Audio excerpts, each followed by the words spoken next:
बड़ी खबर है मध्य प्रदेश के विंध्य के रीवा से, जहां एक कलयुगी बिटिया के खेल जो है सामने आवा है, जहां अपने महतारीन का धोखा दे के लाखन रुपया के जेवरात अपने प्रेमी संग लेके फरार हो गया। सबसे बड़ी बात कि यह शिकायत का लेके महतारी जो है पहुंचती है थाना, तो थाना मां चोरी की शिकायत नहीं बल्कि गुमशुदगी की रिपोर्ट दर्ज की जाती। तब पूरी खबर लेके आए हैं तब विंध्य क्षेत्र के पहल बघेली न्यूज चैनल में हम कनिष्ठ तिवारी अपना पंचन का सभी जनन का प्रणाम करी थे और शुरुआत करी थे खबर के, जहां अपना बता दी कि कलयुग लागत है अपन अंतिम चरण में है, जहां कबो कलयुगी माँ की कहानी सामने आवत थी, कहाँ कलयुगी पत्नी की कहानी सामने आवत थी, अब कलयुगी बिटिया की कहानी सामने आई है, जहाँ बिटिया के द्वारा महतारी के लाखन रुपया के जेवरात अपने प्रेमी संग लेके फरार हो गई। और सबसे बड़ी बात कि पुलिस के लगे जब महतारी आवेदन लेके गई, अपन चोरी की रिपोर्ट दर्ज करावे गई, तो वह जगह पर गुमशुदगी के बिटिया की रिपोर्ट दर्ज कराई गई कई दिन गए, ना कि चोरी के।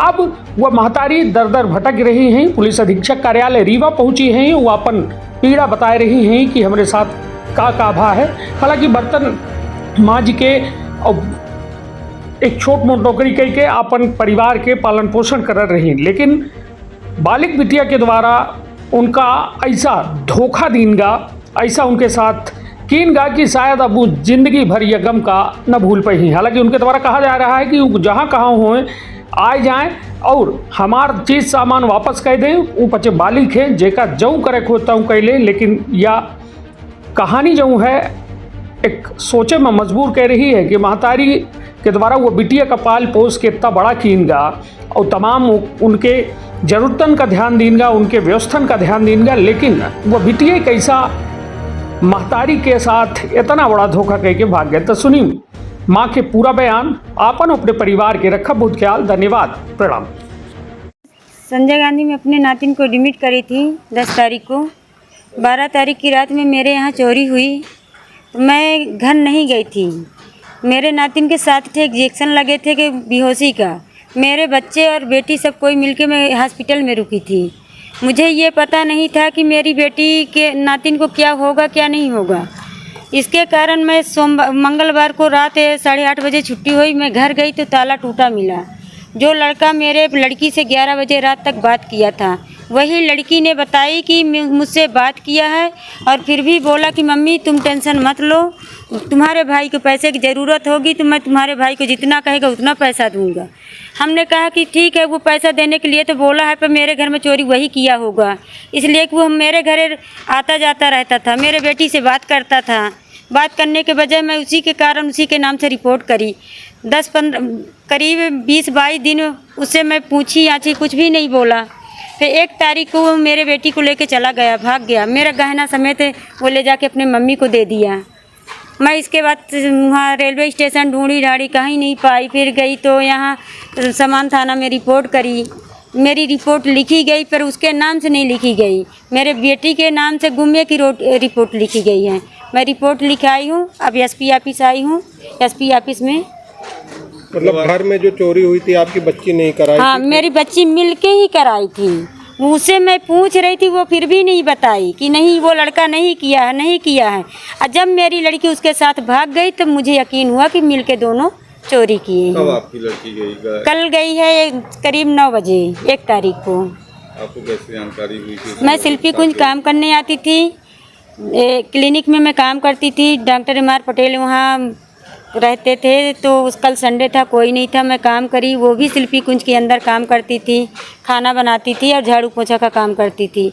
मैं गई वहाँ तो देखी, जब मैं दूसरे मैडम के यहाँ नहीं गई काम करने, मैडम हमारे में फ़ोन लगाई कि वो तुम्हारी बेटी नहीं आई गीता दीदी। हमने बोले कि हम मेरी बेटी तो यहाँ से काम करने के लिए चली गई, अब हम क्या बताएं कहाँ हैं। वो अपने जेठानी को फ़ोन लगा के पूछी कि क्या सुमन आई है, तो उन्होंने बताई कि यहाँ नहीं आई है। मैंने क्लिनिक से भाग के आई तो दूसरे उन्हीं दीदी के यहाँ गई, ममता पटेल के यहाँ तहसीलदार हैं वो, उनके यहाँ मैं गई, पूछी उनसे तो उन्होंने ये बताई कि वो सुमन मेरे यहाँ नहीं आई है काम करने, आंटी के यहाँ देख लो। मैं आंटी के यहाँ जब गई देखने के लिए तो आंटी के घर में नहीं रही।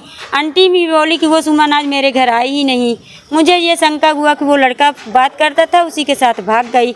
उनके पापा ने हमको ये बताया कि मैं 12,000 की मोबाइल ख़रीदा हूँ, अपने बेटे को दिया हूँ, उसके बेटे मेरा बेटा तुम्हारे बेटी को दिया है। इसी चोरी के बाद उन्होंने हमारे बेटी को मोबाइल दिया। मोबाइल के कारण वो दोनों बात करते थे। बात करने के बाद वो भाग गए 1 तारीख को। क्या नाम है आपकी लड़की का? मेरे लड़की का नाम है सुमन साकेत। कितने वर्ष की है? 21 वर्ष की है। लड़के का नाम है ज्ञानेंद्र साकेत। वो भी 21-22 साल का है। आपका क्या नाम? मेरा नाम गीता साकेत है। अब क्या कह रहे हैं आप? मैं ये कहना चाह रही हूँ कि जहाँ कहीं हो वो यहाँ आके थाने में साबित कर दें।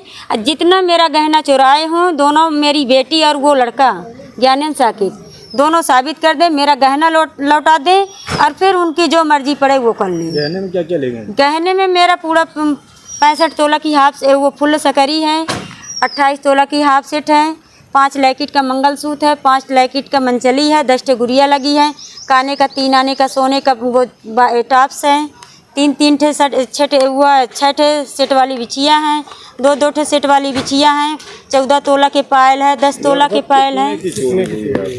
मुश्किल से ज़्यादा लगभग मेरे 6-7 लाख का 7 लाख तक की चोरी हुई है। 50,000 मेरा कैश गया है। का अपना संतान के सुख से वंचित है। अब बहने संपर्क करी विंध्य क्षेत्र के विख्यात पहिल टेस्ट ट्यूब बेबी सेंटर से। महिला से संबंधित कोनो गंभीर समस्या के खातिर संपर्क करी प्रतिदिन पुराना तीर्थ मेमोरियल अस्पताल कुटेही रीवा। संपर्क कर सके थे 8821000416 पर या 0766235245 पर। डॉक्टर बीना मिश्रा स्त्री रोग एवं बांझपन विशेषज्ञ से प्रथम IVF क्लिनिक, IVF में उच्च तकनीकी लेजर हैचिंग के उपयोग